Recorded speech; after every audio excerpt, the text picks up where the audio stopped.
Hello everyone, my name is Colin and you are watching ClassyHerps.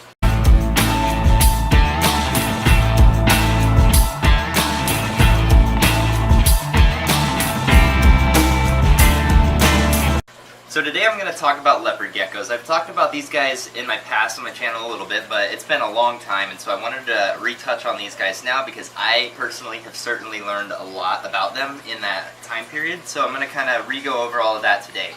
One of the original leopard geckos that I started with right here, I just showed you him in a recent video, but this is Elvis. I have had him for a long time now. He was one of my very original reptiles that you guys can see back on my old channel. You can see he's a little bit beaten up there because he's been around for a long time, but he's still super healthy, doing great, just as friendly as could be. He goes to all kinds of educational events, stuff like that, public events, so he's well used, he's spoiled, super friendly.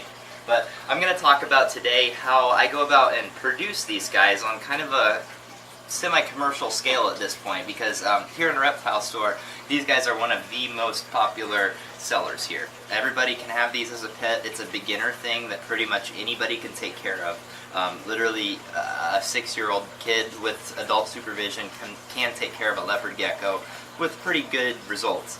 So as far as like a beginner pet goes, there's really not much that you can beat a leopard gecko with, just because of the cost of maintaining them, the amount of space they need, and just the overall low amount of requirements that they have.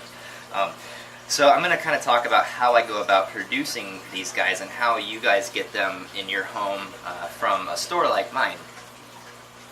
So down here, I'm just going to kind of set this down here. This is a basic setup where I keep some of my leopard geckos, and this is actually Flo, one of my other original geckos here. And so you see in this rack right here, we have a whole bunch of tubs, and along the back of it there is some heat tape, and it's heated at about 90 degrees so that the back of the tub always stays pretty warm. And I have a little dish right here, and it's just full of eco-earth, and it just kind of sits right towards the back right there, and it always stays wet, and this gives them a humid hide. So that's really important for the females because that's where they're going to lay their eggs at. A female will not lay her eggs if she doesn't have a moist place, like a really kind of damp area for her to lay her eggs in, because they'll just dry out immediately and die, and it kind of just defeats the purpose of it. So that's kind of just the basic setup. Here's another one that I'd like to show you guys. Really pretty albino.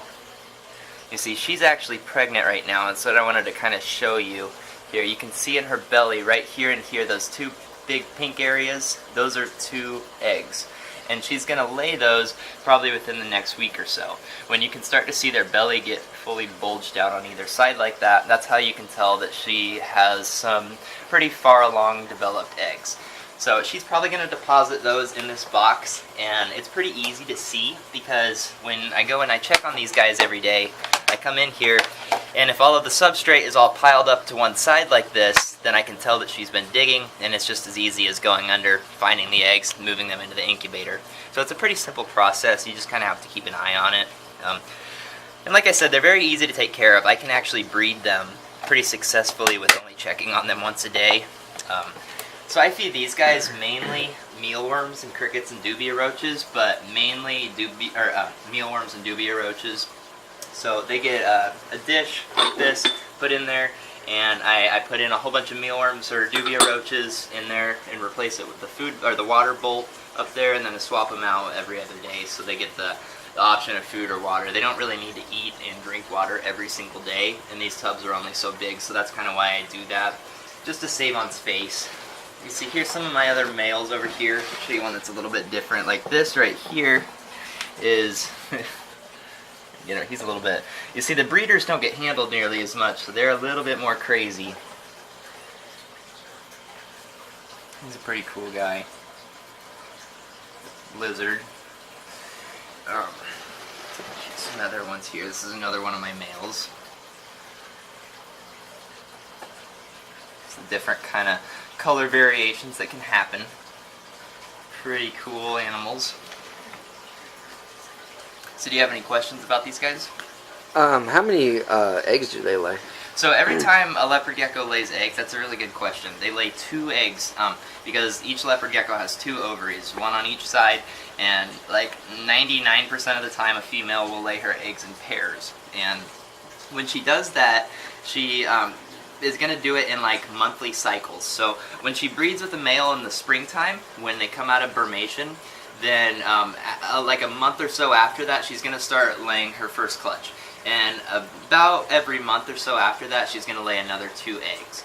And that way the babies are just kind of spaced out throughout the summer, and she can have a really good reproduction rate. So, and she doesn't actually need to rebreed between each of those. If she just breeds once in the springtime, she's fertile for the entire summertime. And your leopard geckos probably won't breed at home unless you burmate them. They have to go through this cycle of cooling off in the wintertime. So you pretty much just want to like take them off their heat completely. Don't let them get too cold, but definitely want to get them to like room temperature, like 70 degrees is pretty good. And then just let them sit. They go to sleep. You want to like leave them there for at least 3 months or so, and they'll just kind of go to sleep for a long time. And then when you bring them out, you warm them up, and then they'll start ravenously eating. And then about a week or 2 after that, you want to introduce your males and your females. They'll breed, and then you start seeing eggs all summer. Really couldn't be much easier than that. How many sets of eggs will they lay? I've had a female lay up to 8 sets in the summertime before, but I've also seen them just lay 1. Both of those are pretty rare, so I would say probably like an average of 4 is pretty normal for a summer. So a female can be pretty productive. So, you know, you can get 8 babies out of a female on average each summer. So you can get quite a few babies out of them. I suppose about the same as a ball python, like annual production rate, maybe a little bit less, but you know, very cool things. And it doesn't take much work to breed these guys compared to something like a ball python or something like that. If you put them in together, they're going to breed. There's not really anything you have to kind of do other than the burmating part. So, yeah. But like I said, there's a lot of reasons that these guys are so popular, and so I have to produce a lot of them because I honestly can't even keep up with the production. We just have so many people wanting them that my babies sell out before I have them hatching sometimes. Do you have any other questions? Nope.